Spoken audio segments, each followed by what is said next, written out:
गुरुदेव नाम की याद करने पर अतीत के आईने भविष्य की झलक एक पुस्तक बाबा जय गुरुदेव जी महाराज ने मथुरा आश्रम पर छपवाई थी। 2006 और 7 में खूब पढ़ी, निःशुल्क पढ़ी। हो सकता है आप लोगों के पास हो, किसी के पास अतीत के आईने भविष्य की झलक नहीं है ना? उसमें लास्ट पेज पर ये लिखा हुआ है, मैं बाबा जय गुरुदेव, तुमने दुख संकट मुसीबत परेशानी की घड़ी में जय गुरुदेव नाम को याद किया और मैं न मिला तो ये नाम झूठा सिद्ध हो जाएगा। ये जितने भी उपस्थित प्रेमी है, मैं सबसे पूछना चाहता हूँ कि बाबा जय गुरुदेव जी महाराज को आपने अपना गुरु कैसे नहीं चुन लिया? आपने बाबा जय गुरुदेव जी महाराज को अच्छी तरीके से परखा है, किसी काम को लेकर, किसी योजना व्यवस्था को लेकर, घर परिवार को लेकर, बच्चे बच्ची को लेकर, दुख संकट मुसीबत परेशानी को लेकर आपने परखा है, अनुभव किया है। जब बाबा जय गुरुदेव जी महाराज आपके उस मिशन में सफल हो गए हैं, उन्होंने परिचय दे दिया है, तब ये इतना अटूट गहरा संबंध हमारा आपका बना है। नहीं तो छोड़ गए होते। और कभी कभी स्थिति ऐसी भी बन जाती है जब काल माया का दौर चलता है और घर में कोई स्थिति परेशानी परिस्थितियां यानी विरुद्ध हो जाती हैं, तो ऐसी स्थिति में फिर कहने लगते हैं, गुरु महाराज दया कर दीजिए, मालिक हम तब आपको समझे जब हमारा ये काम बन जाए। मतलब कितनी परीक्षाएं हमने ले ली और तब भी फिर कह रहे हैं कि तब हम आपको समझे हमारा ये काम बन जाए।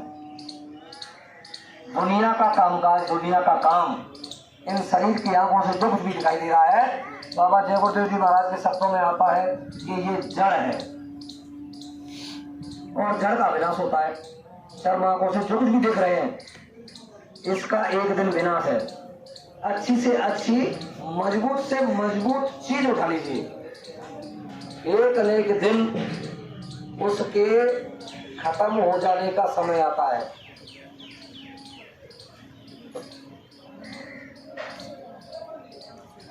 तो हम आप यहाँ अमर रहेंगे, ये धन दौलत मकान जायदाद गाड़ी घोड़ा ये सब हमारा हर समय साथ देते रहेंगे हैं? भाई कलयुग में सतयुग लाने की बात बाबा जय गुरुदेव जी महाराज ने कही, परिवर्तन होगा। उसके लिए 3 यज्ञ बाबा जय गुरुदेव जी महाराज कर चुके और 4था यज्ञ करेंगे, उसकी बराबर कहते रहे। और जितने राष्ट्रीय प्रवक्ता थे सबने इस बात को कहा, किसी को भी उठा लो, चाहे वो उमाकांत तिवारी हो, चाहे डॉक्टर के मिश्रा हो, विनय सिंह हो, या मतलब मास्टर साहब हो, या और अन्य। अभी कुछ समय पहले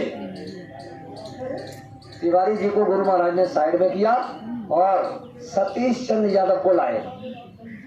जैसे ही सतीश चंद्र यादव आए तो उनकी वाणी में बड़ा कशिश, बड़ा आकर्षण, बड़ा खिंचाव और उनकी बात बहुत अच्छी लगती थी। और ये बराबर इस चीज को दोहराते थे कि बने तो सबकुल से बने और बिगड़े तो भरपूर, और जो कहा दूसरे से बने, पाप बनने पे भूल।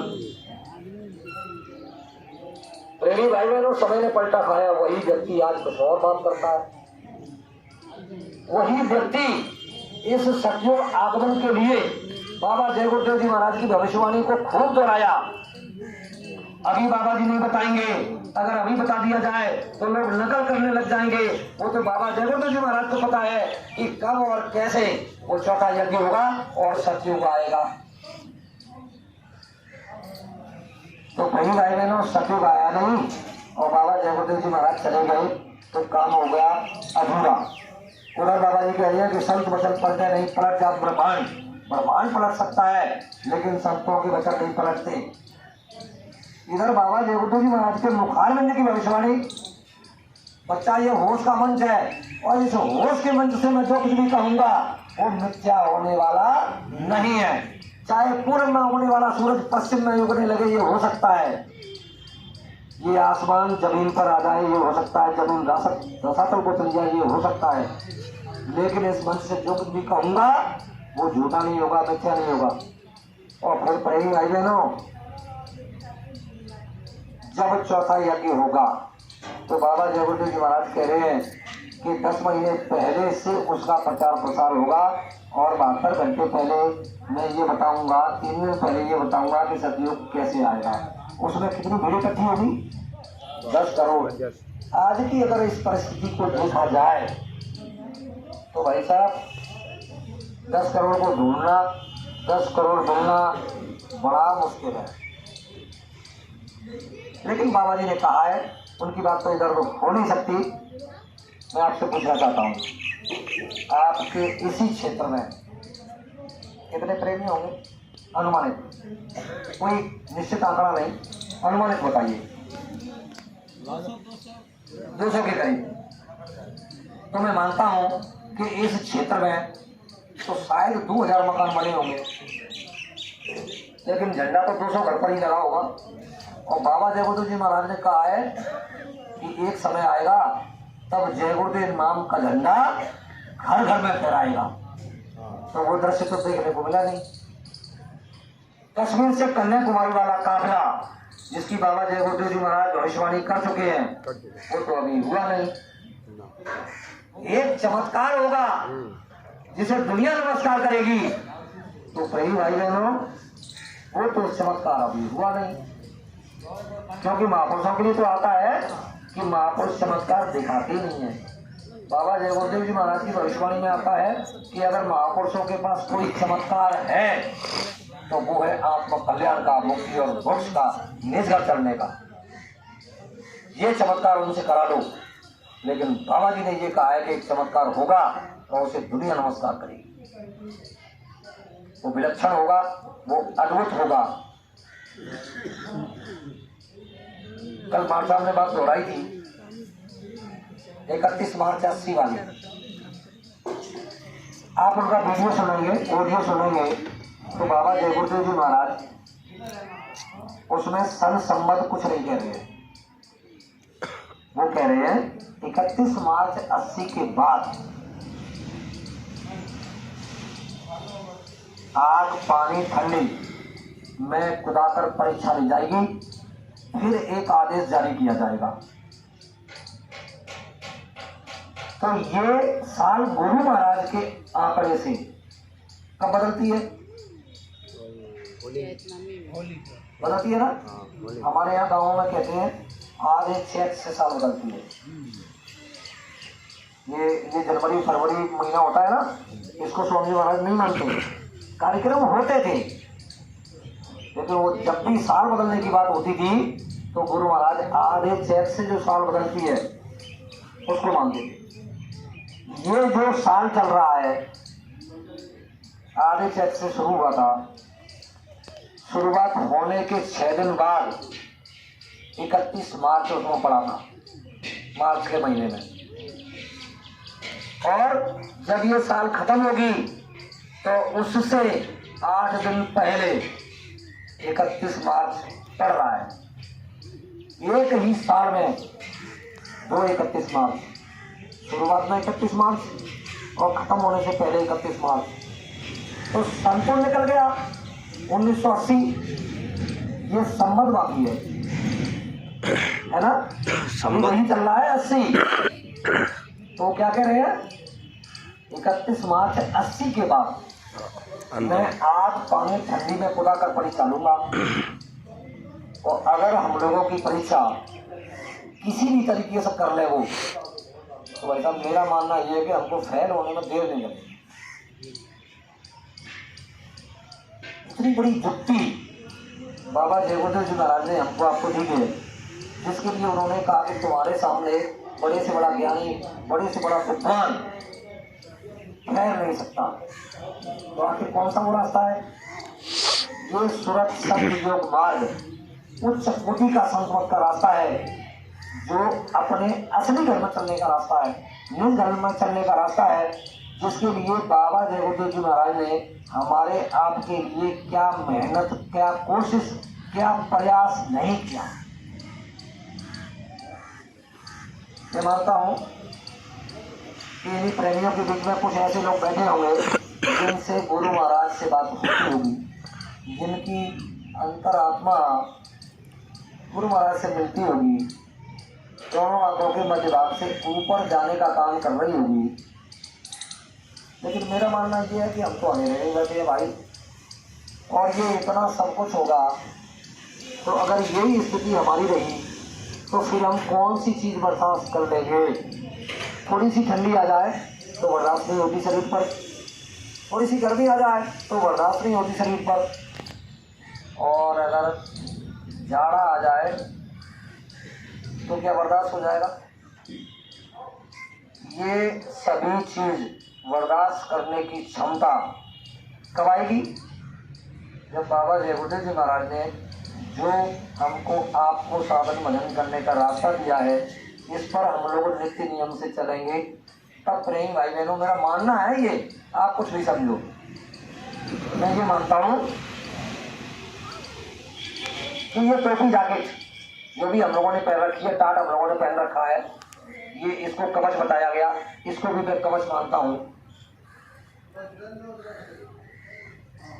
किसकी कैसे रक्षा महत्व होगी गुरु महाराज जाने, लेकिन मेरे दिल दिमाग में तो वो चीज गुजर रही है, बजेगा काल का डंका बचने न कोई पाएगा। कोई की बात करिए समझ महाराज ने, बजेगा काल का डंका बचने न कोई पाएगा, बचेंगे 7 जन कोई जो सत से लौ लगाएगा। ये सत क्या है, भौतिक दृष्टि से देखा जाए तो मेरी दृष्टि में ये जो हमारे आपके सामने मंच पर विराजमान है ना, इनके अलावा दूसरा कोई सत्य नहीं है। और आध्यात्मिक दृष्टि से देखा जाए तो बाहर से गुरुदेव का दर्श हरे सब पाप, और अंतर दर्शन से कटे जरा मरण के ताप। जिस शब्द गुरु की बात लोग करते हैं वो प्रेमी भाई बहनों हमने नहीं देखा, हमने उस परमपिता परमात्मा को नहीं देखा, हम उसको जानते भी नहीं है। जब हमने इनको ही नहीं देखा, इनको ही नहीं समझा, इनको ही नहीं परखा, तो उसको जान लोगे। मेरा मानना यह है कि बिना गुरु के कोई तिल भर भी परमार्थ नहीं जान सकता, और हमारी निष्ठा हमारी भावना अगर गुरु से थोड़ा बहुत भी दूर हो रही है तो प्रेमी भाई बहनों अपना पतन निश्चित समझो। स्वामी जी महाराज की भविष्यवाणी कट जाएगी। उन्होंने एक भविष्यवाणी और की है कि मेरे कर्मों से कदम मिलाकर चलोगे तो ठीक, नहीं मेरे पास पीछे मुख मोड़ कर देखने को समय नहीं है। महात्मा सबके होते हैं और किसी के नहीं होते। क्या पिछले कोरोना काल में बाबा जय गुरुदेव के शिष्य टाट वाले और गैर टाट वाले शरीर छोड़कर गए नहीं थे। मैं उस बीमारी की बात कर रहा हूँ। समय जिसका आ जाएगा, चाहे बालक हो, चाहे बूढ़ा हो, चाहे जवान हो, उसको जाना ही है। लेकिन मैं उसकी बात कर रहा हूँ कि कोरोना काल के अंतर्गत टोपी पहनने वाले, सदरी जैकेट पहनने वाले, टाट पहनने वाले लोग चले गए, है ना। तो इसलिए सिद्ध होता है कि ये सब कुछ नहीं करेगा, ये एक जरिया है बचाव का, लेकिन काम तो उसी से होगा जो सबको समझ लेगा। इस सत्य को बारीकी से बोर्ड के माध्यम से, कल का प्रोग्राम है कि परसों का है? कल का ही है, आज तो 28 है ना। तो मान साहब के यहाँ ये कार्यक्रम होगा। वैसे प्रेमी भाई बहनों मैं कुछ जानता नहीं हूँ, और ये गुरु महाराज की दया से माता से मुलाकात हुई, इनके जरिए से आपको देखने का, दर्शन का, दरस परस का ये सौभाग्य प्राप्त हो रहा है। इनमें से कुछ प्रेमी हमारे यहाँ गए थे, उस समय ज़्यादा बातचीत नहीं हुई थी। कि थोड़ा सा ये लगता है कि हम लोग संत मत के खिलाफ जा रहे हैं, तो अपन हाथ भी जोड़ लेते हैं। भाई तुमको जो दिखाई दे उस तरीके से तुम अपना काम करो। हमारी समझ में जितना आ रहा है, बाबा जय गुरुदेव जी महाराज ने जितना हमको समझाया है कि ये रास्ता ठीक रहेगा, ये संत मत की दृष्टि से, और जो जय गुरुदेव धर्म प्रचारक संस्था का कानून है, नियमावली है, उसके हिसाब से हमको आपको चलना चाहिए। तब बाबा जय गुरुदेव जी महाराज की पूरी दया हम लोगों के ऊपर रहेगी। अगर थोड़ा सा भी हम रास्ते से भटकते हैं तो प्रेमी भाई बहनों वहीं हम धोखा खा जाते हैं। ये खान पान का भी बड़ा गहरा असर साधक पर पड़ता है। और ये वही लोग समझ सकते हैं जो थोड़ा बहुत करते हैं, और जो अंधेरे में ही बैठ करके माला कर लेते हैं, अंधेरे में ही बैठ करके ध्यान कर लेते हैं, अंधेरे में ही बैठ करके भजन कर लेते हैं, उनको कुछ भी पता चलने वाला नहीं है। ये अंधेरे में बैठ करके मेरा ये कहना है कि बाबा जय गुरुदेव जी महाराज कह रहे हैं कि जब सुमरन करने बैठो तो अंतःकरण जिसको कहते हैं, जीवात्मा के चारों तरफ मन चित्त बुद्धि अहंकार, जब तक मन की वृत्तियां फैली हुई है और जीवात्मा के आंख का नाक का ये मन साथ नहीं दे रहा है, तो न तो स्वरूप सामने आएगा, न आपको ध्यान में कोई लाभ होगा, न आपको भजन में कोई लाभ होगा। मन को जब तक रोकने का हम काम नहीं करेंगे तब तक ये साधन भजन समझ में आने वाला नहीं है।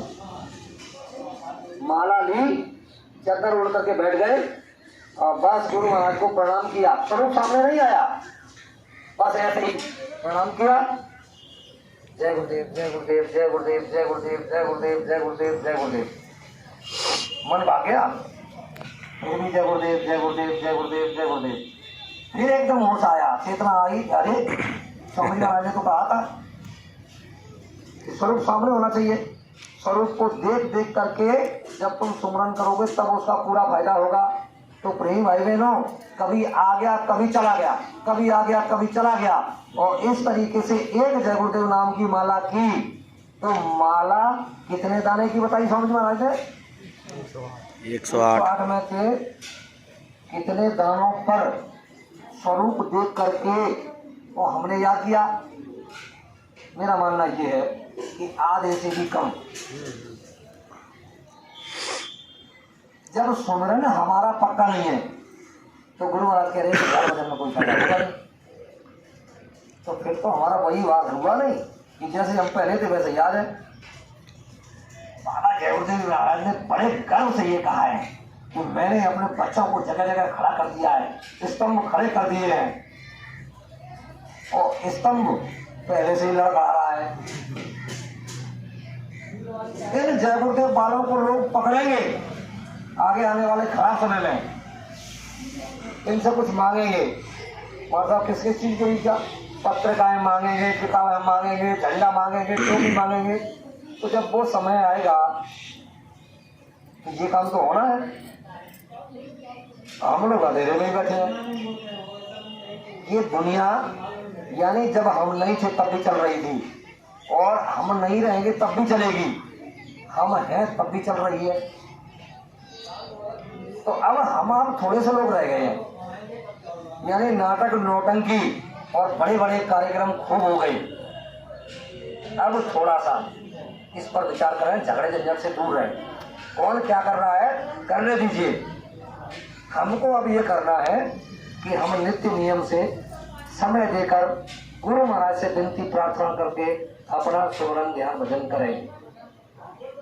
और भाई बहनों, सत्संग बहुत जरूरी है, और वो मिलेगा नहीं, क्योंकि सत्संग कौन सुनाता है? सत्संग तो महापुरुष सुनाते हैं ना। आदमी उनके वचनों को दोहरा सकता है, सत्संग नहीं कर सकता,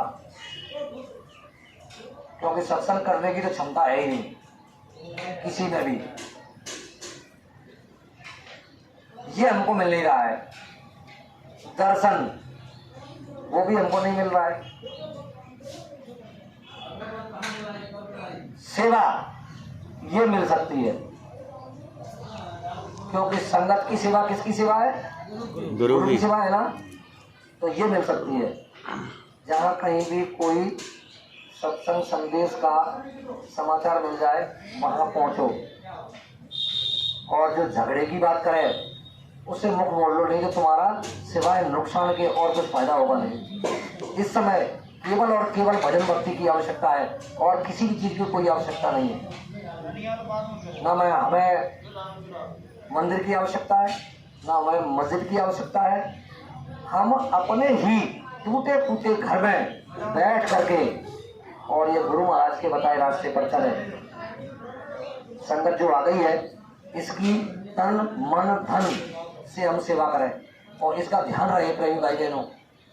ये निर्भो परखो कि कौन सुमरन ध्यान भजन कर रहा है, जो नहीं कर रहा है उसका मत लीजिए, नहीं तो उसका साइड इफेक्ट इतना होता है। मैं आपको सुनाता हूँ। एक जगह हम लोग गए थे तो बड़ा भारी निवेदन आग्रह कि नहीं भाई साहब आपको स्वीकार करना पड़ेगा। हम सब प्रेमियों ने उस जगह पर उस भोजन को स्वीकार किया और जैसे ही भोजन करने के बाद बड़ा अच्छा लगा कि आज तो खूब खाया, पेट भर के खाया, खूब भर गए। लेकिन पहली भाई बहनों शाम को जब समय होता है कि चलो मालिक को याद कर लिया जाए तो एक प्रार्थना कर ली जाए, तो न तो प्रार्थना का मन हो रहा है, न साधन भजन का मन हो रहा है, न नींद ही आ रही है और पेट में कुसका हो रहे हैं, हल्का हल्का दर्द हो रहा है। ये किसका असर हुआ? खान पान का। आप सात्विकी भोजन घर में भी इस्तेमाल नहीं करेंगे तो साधन भजन में ये भोजन बड़ा बालक होता है। गुरु महाराज मथुरा आश्रम पर दाल भात खिचड़ी बड़े बड़े भंडारों कार्यक्रम में चलती थी और जब कम लोग रह जाते थे तो क्या बनता था? दाल ऐसी बनती थी, आपने बड़े भंडारे में, केंद्रीय भंडारे में खाई होगी, 1000 तो भोजन किया होगा। अरे क्या भंडारे में आ गए, यहाँ तो कोई स्वाद ही नहीं है। पतली पतली दाल और सब्जी में पता नहीं किस किस तरह की सब्जी उसमें पड़ी हुई है और पतली पतली रोटी कैसी थी? देखने में ऐसी लगती थी कि खाए नहीं खाए, है ना, लेकिन उसकी तासीर इतनी ठंडी थी, इतनी स्वादिष्ट थी कि तन मन के अंदर जो विकार उत्पन्न हुए हैं उस भोजन से रही भाई बहनों तन मन के विकार दूर होते थे। इसलिए बाबा जगवंत जी महाराज कहते थे कि रूखी सूखी खाएकर ठंडा पानी पियो और देख पराई चुपड़ी मत ललचावे जी। सात्विक भोजन पर विशेष ध्यान दीजिए और फिर देखिए मालिक की दया का जलवा। जो हम लोग रोज जिनकी प्रार्थना कर रहे हैं अच्छा अच्छा खा करके, हमारी दिनचर्या भी देख लीजिए आप कि सवेरे साधन भजन किया नहीं, तब तक चाय कॉफी आ गई, चलो अब चाय कॉफी पी लेते हैं, उसके बाद देखेंगे। भाई घर में जो गृह मंत्री है उसको तो अपना काम टाइम से करना है, उसे सुबह जल्दी भी जगना है, फिर बच्चों के लिए नाश्ता ही बनाना है, अगर बच्चे स्कूल जाएंगे तो उनके लिए टिफिन लगाना है, उनको तैयार करना है, तो उनके पास तो बहुत कम समय रहता है। तो देखिए जी अब नाश्ता बन गया है और साधारण भजन तुम जब करो तब करते रहना और थोड़ा नाश्ता कर लीजिए जिससे मैं फ्री हो जाऊँ। इसी तरीके से भोजन का समय आ गया तो भोजन कर लीजिए, मैं फ्री हो जाऊँ। और फिर शाम को अगर ज्यादा समय ले लिया तो अब कब तक इंतजार करें? तुमने साधन भजन नहीं किया तो हम इसके लिए क्या कर रहे हैं? अब भोजन बन के तैयार हो गया है, तुम एक काम करो, भोजन कर लो, फिर आराम से पड़े पड़े करते रहना। स्वामी जी महाराज ने कहा था कि खटिया में पड़े पड़े कान में उंगली लगा करके भी साधन भजन किया जा सकता है। और प्रिय भाई बहनों कितनी अच्छी बात है भाई, घंटे भर बैठेंगे, बैठने में तकलीफ होगी, वो खाएंगे और गुरु महाराज के आदेश का पालन हो जाएगा। खटिया में पड़े पड़े कान में उंगली लगाएंगे तो वजन हो जाएगा। अब जैसे ही पेट भर के खा लिया, कान में उंगली लगाई तो 2 मिनट नहीं लगी, तब तक उस भोजन का असर शरीर पर हुआ, फट से नींद आ गई और खर्राटे मार के सो रहे हैं। हो गया साधन भजन। प्रेमी भाई बहनों, देखने से, बात करने से, स्पर्श होने से, तरह तरह से सांसारिक लोगों के कर्म का कर्जा सत्संगी पर चढ़ता है और जो साधन भजन करता है उसे महसूस भी तत्काल होता है और जो साधन भजन नहीं करता है उसे कुछ भी महसूस होने वाला नहीं है, क्योंकि उसके ऊपर तो पहले से ही काफी लगा हुआ है। इसका मैं प्रत्यक्ष प्रमाण आपके सामने रखना चाहता हूँ कि जब बाबा जय गुरुदेव जी महाराज को हम आप मथुरा में मिलते थे या किसी जगह मिलते थे तो बाबा जी सिर पर हाथ रखते और कुछ भेंट दक्षिणा रुपए, 2 रुपए, 5 रुपए, 10 रुपए, 100 रुपए के रूप में हम लोग देते थे।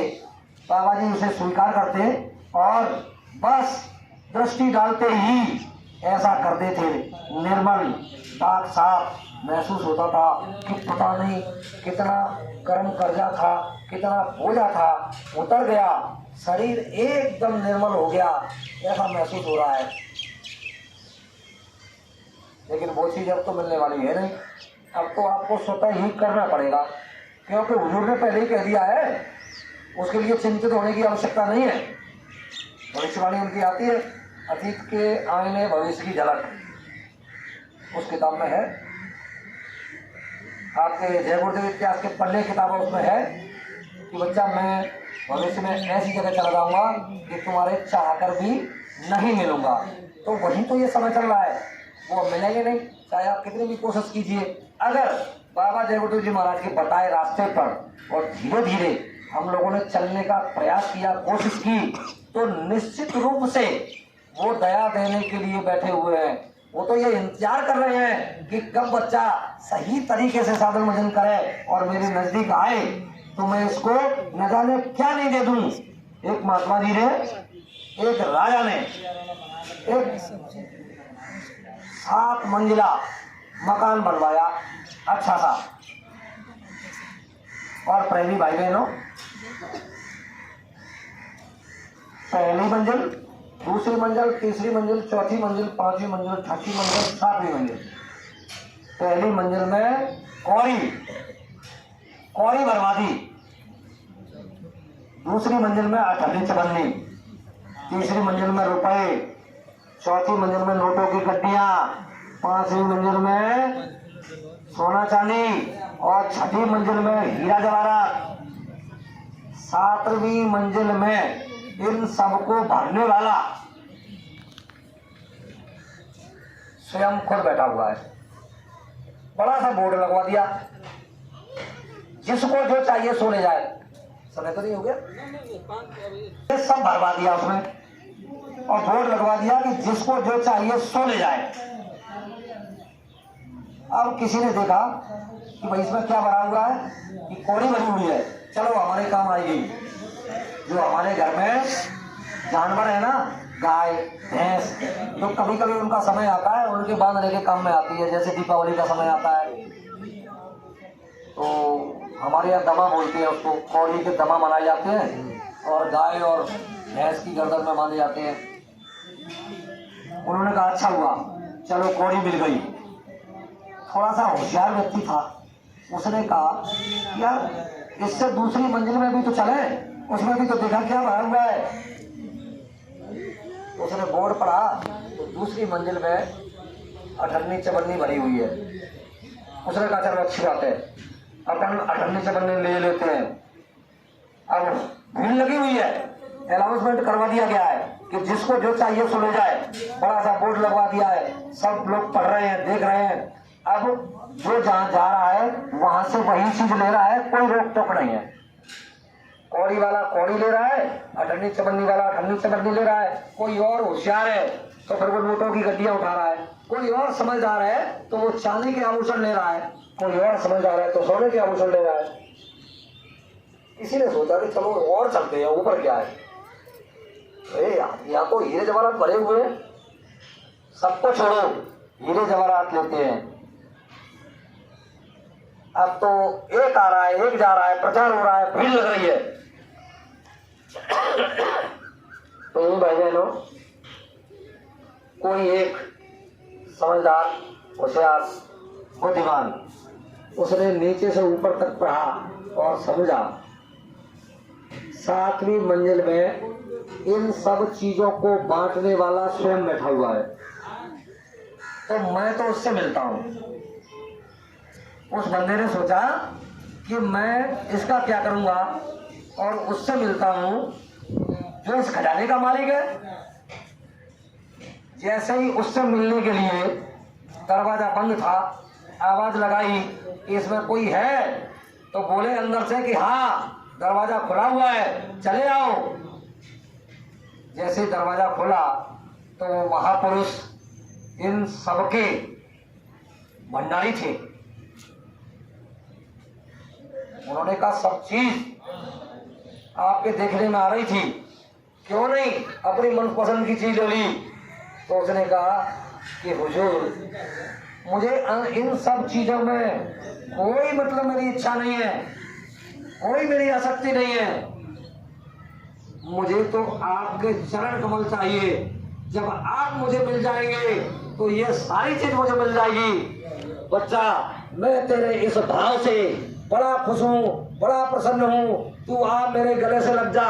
और गले से लगाते ही उस आत्म दौलत को पल में दे दिया।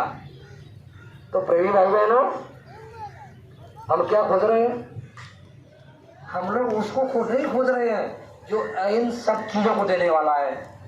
हम लोग अठन्नी चवन्नी खोज रहे हैं। इसी में हम लोगों का जीवन निकला जा रहा है। और ये मनुष्य शरीर अगर चला गया, इसका कोई भी तत्व टूट गया